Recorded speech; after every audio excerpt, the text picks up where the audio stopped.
Esingizdan chiqazib qo'ygan ustozingizni borib ko'ring, duosini oling. Ustoz dunyoga ota-onasiz hech kim kelmaydi va dunyoda bir kasbni, bir ilmni ustozsiz hech kim ola olmaydi. Ustozi bor. Ba'zi men ustozim yo'q.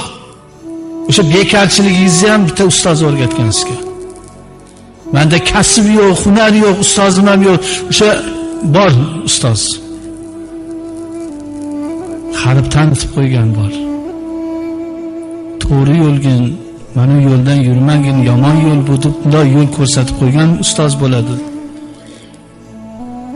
Ustozlarni ziyorat qiling, dunyodan o'tib ketgan bo'lsa qabrini borib ziyorat qiling. Hayit namozini o'qib bo'lib eng avvalo ota-onani tabriklang. Ota-ona o'tib ketgan bo'lsa qabrlarini ziyorat qiling. Ota-onangiz yaxshi ko'rganlarini borib, qarindoshlar